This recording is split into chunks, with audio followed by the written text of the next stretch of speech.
Chapter 158.2 Eat You. Kiwi Chan was drinking some tea in a secret chamber in the autumn read-in. At this moment, Liu Jiahui, the vastly renowned mistress Liu among the upper class of the prefectural city, was currently standing beside him like a lowly maidservant. Having already been informed of the fact that he was the imperial preceptor of the Great Li Empire, she was regarding him with a cautious look in her eyes. The Purple Sun residence that she belonged to was one of the sects in Yellow Court Nation that had already defected over to the Great Li Empire's side. And this agreement was one that had been approved by the sect-founding patriarch, who very rarely showed himself for any purpose. So it was naturally an agreement that was taken very seriously by everyone in the Purple Sun residence. In particular, for a disciple like Liu Jiahui, who had no chance of attaining the Great Tao, she was especially attentive when it came to matters related to power struggles between the mortal empires. The imperial Han clan of Yellow Court Nation had always held cultivators in extremely high regard, and it was able to convince the Spirit Charm sect to pledge its allegiance to the nation. But it was simply too small a place to string the Purple Sun residents as well. The figurative pond was too small, and the flood dragons lurking at the bottom of the pond yearned for larger territories to rule over. In contrast with the lurking dragon temple, which only wanted a palace suffix, the Purple Sun residents had far loftier ambitions. Liu Jiahui wasn't so foolish as to believe Kiwi Chan that he was the imperial preceptor of the Great Li Empire just because he had said so. Instead, the reason why she believed him so easily was because the azure-robed man standing behind him was behaving even more like a servant than she was. Liu Jiahui couldn't think of anyone in Yellow Court Nation that would be able to subjugate the high and mighty cold food Great River God in such a comprehensive fashion. After casually inquiring about the internal state of the Purple Sun residence, Kiwi Chan suddenly smiled and said, "Prefectural Overseer Wei Li is your lover, right, Mistress Liu?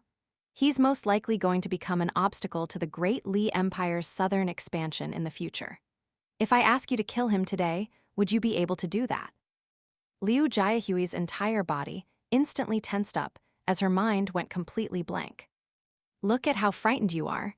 Do you think I'm the type of person who would be so cruel as to separate a pair of lovebirds like this?" Kiwi Chan chuckled. Liu Jiahui raised her gaze slightly, and Kiwi Chan nodded with a smile as he answered his own question. "That's right, I'm exactly that type of person." A hint of despair appeared in Liu Jiahui's eyes as her face turned deathly pale. Kiwi Chan raised a hand in a thoughtful gesture as he said, "However, forcing you to kill him yourself would be far too cruel. On top of that, the Purple Sun residence is currently an ally of our Great Li Empire, and it would be unbecoming of me to force you into such a difficult situation when you've been diligently looking after this inn for all this time. The Great River God standing behind me just so happens to not be on very good terms with Prefectural Overseer Wei, so I'll get him to do the job." Liu Jiahui was doing everything in her power to hold back her tears as she lowered her head and said in a trembling voice, "Esteemed Imperial Preceptor, if Wei Li really must die, then I'll be the one to kill him. There's no need to trouble the Great River God." Kiwi Chan put on a sympathetic facade as he heaved a faint sigh and mused to himself, "If I do that, you'll definitely hold a grudge against our Great Li Empire, so how about this? After you kill Wei Li, I'll get the Great River God to kill you. At the very least, the two of you will be reunited as lovers in the afterlife." Liu Jiahui raised her head, and her eyes were burning with killing intent. It seemed that there was no way out of this predicament, so she was considering unleashing a self-sacrificial attack against Kiwi Chan. The Great River God took a step forward as he chuckled in disdain. In his eyes, someone like Liu Jiahui was nothing more than an ant who didn't know her own limits. Liu Jiahui immediately snapped back to her senses as she took a few steps backward. Kiwi Chan was seated on his chair with his legs crossed, and he was gently fanning the vapor that was rising up from the tea using the lid of the teacup. The fragrance of the tea wafted into his nose, and he inhaled deeply through his nostrils with an intoxicated look on his face. He then slowly opened his eyes and turned his gaze back to Liu Jiahui as he smiled and said, "Life is difficult for everyone, but especially so for those with emotional ties to others. Seeing as you've offered me such a fantastic cup of tea, I'll spare Wei Li. I'm serious this time. Liu Jiahui almost slumped down onto the ground, and she mustered up what little remained of her courage as she asked in a timid, sobbing voice, "Are you really not lying to me, esteemed imperial preceptor?" "Where's the fun in lying to you?" Qi Chan asked with an amused expression. Liu Jiahui still didn't dare to believe Qi Chan. Normally, she was an extremely intelligent and prudent woman, but at this moment, she was like a hapless little girl. "All right, get out of here now," Qi Chan grumbled.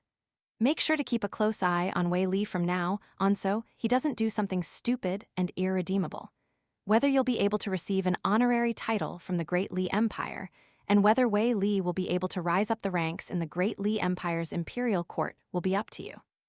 Liu Jiahui was finally able to understand what Qi Chan's intentions were.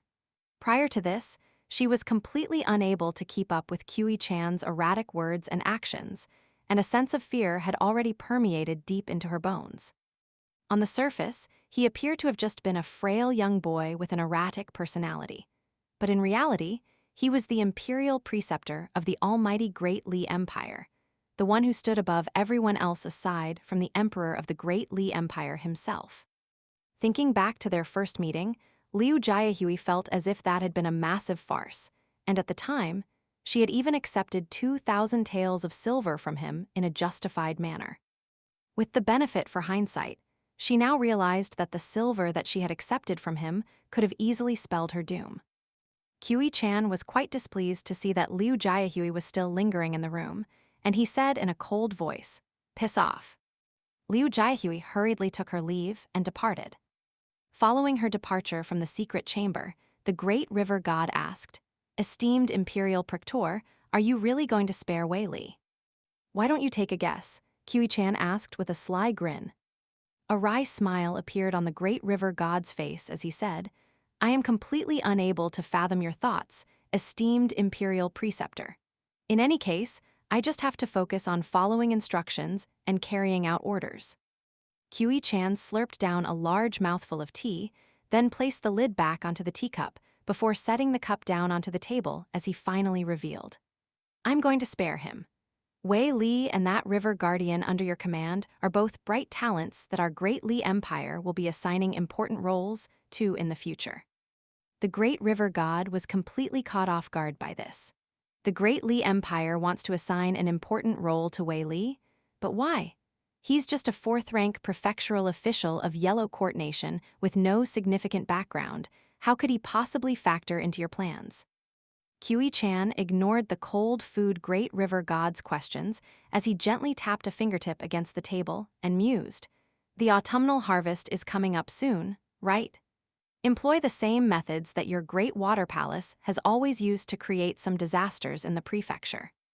Make it so that the people are at a point where they're struggling to get by, but right before public grievances boil over into a full-blown rebellion, give Liu Jiahui a chance and get her to pass a message on to Wei Li, telling him that you've agreed to help him put an end to those disasters. Wei Li will definitely be suspicious of such an offer, but that's not an issue. You can pretend to ask him for money, or to get him to request a plaque from the Ministry of Rights in your stead. Once you do that, even if he still has some suspicions, he'll agree to your offer all the same for the sake of the people. Keep playing with Wei Li like this until the army of the Great Li Empire is about to make its southward march. Once the army of the Great Li Empire reaches the foot of the city, Wei Li will be sure to pledge his eternal servitude to the city and vow to defend the city with his life. At this critical juncture, you can spread a rumor that Wei Li has been colluding with your great water palace for the sake of enhancing his own reputation, and only by doing this was he able to reach his current position of power. When that time comes, every single one of the prefectural city's 200,000 citizens will be denouncing him as the scum of the earth, and no one close to him would dare to trust him any longer. "May I ask why you want me to do this?" the great river god asked. "Is it not obvious enough already?" Qi Chan scoffed as he rolled his eyes in exasperation. "I want Wei Li to suffer a fate worse than death. I have to say, you really aren't any more intelligent than Liu Jiahui." At this moment, the almighty cold food great river god was like a studious child, and he implored in an earnest voice, "Please enlighten me, esteemed imperial preceptor." Qiu Chan sat back lazily in his chair as he said, "When it comes to scholars, do you know what would truly hurt them the most? It's not becoming an official, only to serve an incompetent emperor. In that situation, they'll be forced to stand up for the people and oppose the emperor's rule, after which they'll be executed for treason. That sounds like a terrible fate, but at the very least, they'll be able to maintain a clear conscience, and perhaps they'll even go down in the history books as a heroic martyr. You might think it's watching their nation fall while being completely powerless to resist the turning tide, only able to watch helplessly as the place that they once called their homeland, becoming no more. However, even in that scenario, they can flee their former homeland and write some poems of grief and indignation to vent their emotions. None of these things will hurt them to their very soul, but here's what's truly unbearable to them."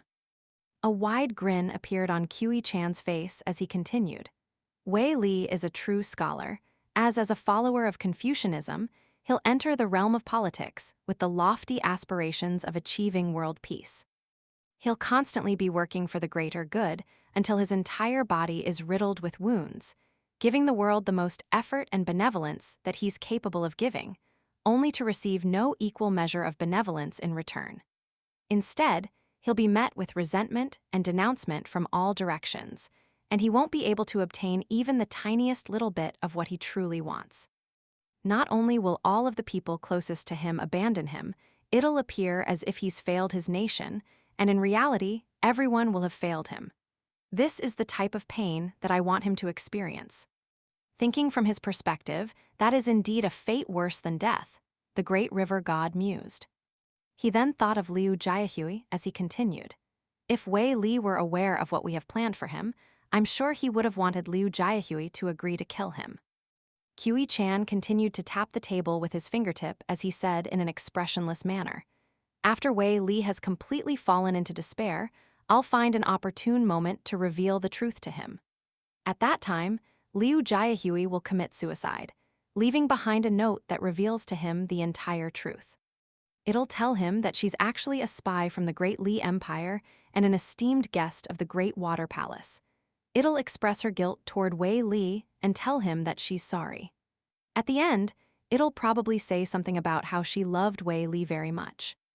At this moment, all of the fine hairs on the great river god's body stood up on end, and he felt as if his heart had been plunged into a glacial pit. "Wei Li has a great deal of potential, and he'll perhaps become one of my most prized disciples in the future, so don't just stand by and watch him suffer for your own amusement. If the time comes and he's determined to kill himself, you have to stop him." Qiu Chan smiled as he rose to his feet, then turned to the great river god as he jibed. "Also, what are you so afraid of? Don't forget that you have a great father." A myriad of complex emotions welled up in the great river god's heart upon hearing this. Qiu Chan got up on the tips of his toes as he patted the great river god on the shoulder, smiling as he consoled. "There is killing intent lurking deep in your heart, and you may not even be aware of it yourself, but it doesn't matter. In my eyes, you and your father are nothing more than slightly larger ants. When I'm in a good mood, I'll perhaps cater to your emotions and offer you too some consolation, but when I'm in a bad mood, I'm not sure if you've heard of a type of rare flood dragon in the ancient Shu nation that are cannibals by nature. If I'm not in a very good mood, I might just." A strange hint of gold suddenly appeared in Qiu Chan's eyes without any warning. There was a vertical pupil within the golden light, and he wore a pure and innocent expression as he concluded in a low voice, "Eat you both." The great river god gulped nervously as he remained completely still, and his back was drenched in cold sweat. Qiu Chan removed his hand from the great river god's shoulder as he chuckled. "Look at how spooked you are. Go back to your great water palace. From now on, you'll be just like Wei Li in that you'll both be esteemed guests of our great Li Empire, so there's nothing for you to be afraid of." The great river god didn't say anything, and he remained completely still on the spot, refusing to move even a single inch. Earlier, Qiu Chan had remarked, "Look how frightened you are," to Liu Jiahui, and it seemed like no negative outcomes for her had arisen from that. but that was far from the reality. The remark of "look how spooked you are" differed by only one word with the statement of "look how frightened you are." So was there really any difference? Kiwi Chan feigned an expression of realization as he consoled. It was just a coincidence, don't overthink it. The great river god raised a hand to wipe the cold sweat from his forehead. Kiwi Chan was silent for a moment, then turned to pick up his teacup. After finishing the final bit of tea in the cup, he set down the cup as he said in a quiet voice, "If you can successfully eat that half in the future with the assistance of your father and me, then your very existence will be closely intertwined with the fortune of the great Li Empire. And when that time comes, you'll be able to truly rest assured. I'm sure you're aware that in this all-important matter that's almost more significant than the great Tao itself, you have a superior natural advantage over your father, and the same applies to me as well. Only when that time comes will you truly be able to stand as my equal." The great river god faltered slightly upon hearing this, then lowered his head as he cupped his fist in a salute. There was a scorching look in his eyes, and he wasn't saying anything as there was no need to verbally articulate his thoughts. "Get out of here," Kiwi Chan said with a dismissive wave of his hand. The great river god was ecstatic, as if he had just been pardoned from the death sentence, and he flew out of the room as a cloud of azure water vapor. Meanwhile, Kiwi Chan clasped his hands behind his back as he closed his eyes and paced back and forth in the spacious secret chamber. He then raised his head and turned his gaze directly to one of the walls of the room, as if he were peering into the distance, and he mused to himself, "That old fart has finally left." A faint smile appeared on his face as he strode out of the secret chamber. As Kiwi Chan snuck back into the courtyard, there was still a hint of triumph in his eyes. So what if he had lost his cultivation base? He was still able to make those idiots dance on the palm of his hand.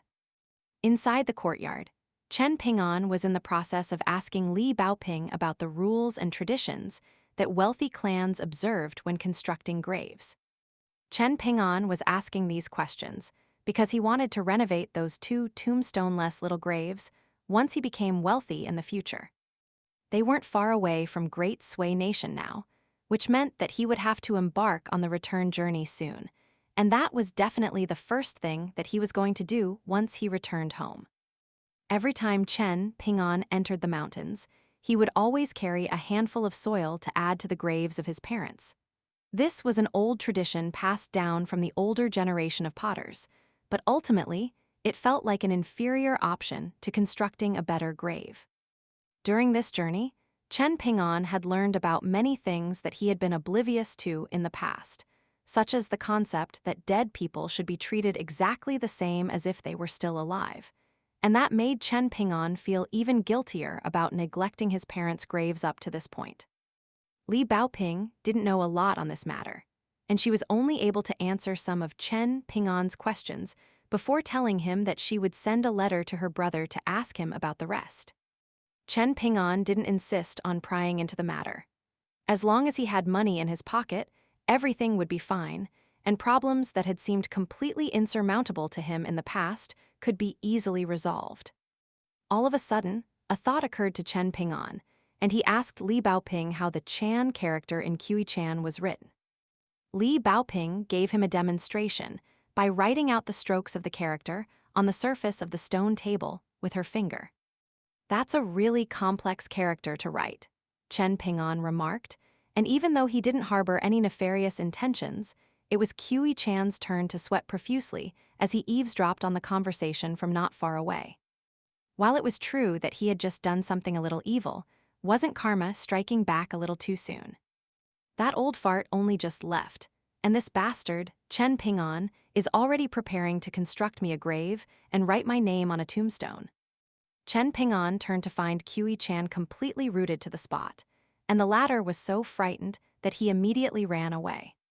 He sought out the terrified Liu Jiahui with an urgent look on his face, then dragged her over to a peaceful spot and put on as amicable and benevolent an expression as he could muster as he said, "You know, it just occurred to me that people should treat each other nicely.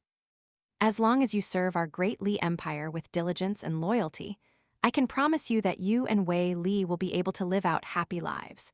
surrounded by a whole host of children and grandchildren. Liu Jiahui was so horrified to hear what she perceived to have been a veiled threat that she instantly fell to her knees. Qiu Chan turned to depart as he waved a dismissive hand and grumbled, "It's up to you whether you believe me or not. You were so eager to believe in lies, but you're all skeptical now that I'm telling the truth. You and Wei Li should thank your lucky stars. I wish you two a long and happy relationship." After that, Qiu Chan snuck back to the courtyard, only to find Chen Ping'an seated along on a stone bench, using the dragon-slaying platform to sharpen the auspicious talisman blade. Qiu Chan's complexion paled even further as he murmured to himself, "What does he want? Is he only going to spare me if I spare the Great Water Palace as well? But I can't do that. This is something that absolutely cannot be changed. I can do whatever I please to Wei Li and Liu Jiahui depending on my mood, but something that concerns the future of the Great Li Empire cannot be compromised or altered." Chen Ping'an turned around with furrowed brows as he said, "You've already been sneaking around behind me twice now. What do you want?" Qiu Chan pointed at the blade in Chen Ping'an's hand as he asked, "What are you doing sharpening that blade in the middle of the day? It's quite scary, don't you think?" "As long as you don't step out of line, I won't do anything to you," Chen Ping'an said. If these words had come out of the mouth of someone like himself, Qiu Chan wouldn't have believed them no matter what. But he knew that he could always trust Chen Ping'an to be true to his word on these matters. With that in mind, Qiu Chan's footsteps were becoming faster and more confident by the second, and in the end, he rushed over to the stone table, resting his chin on the table as he said in a low voice, "Teacher, I just did a good thing for the benefit of two deserving people. I'm telling the truth. Do you believe me?" Chen Ping'an turned to look into Qiu Chan's eyes with a serious expression, then nodded in response, and Qiu Chan was so moved by this tiny gesture that tears were beginning to well up in his eyes. It was clear from this alone that Qiu Chan had undergone many trials and tribulations during this journey. A fawning smile appeared on his face as he offered, "How about I sharpen this blade for you, teacher? As your student, I feel very guilty constantly lazing around and doing nothing." "Piss off," Chen Ping'an snapped with a disdainful expression. Qiu Chan pretended to heave a forlorn sigh, then stood up and extended a respectful bow toward Chen Ping'an, and only then did he depart, swaggering back to his room while whistling a cheery tune, clearly in a fantastic mood. Chen Ping'an was rather perplexed as he looked on at Qiu Chan's departing figure, and he couldn't help but wonder if water had leaked into Qiu Chan's head from staying at the bottom of the well for too long.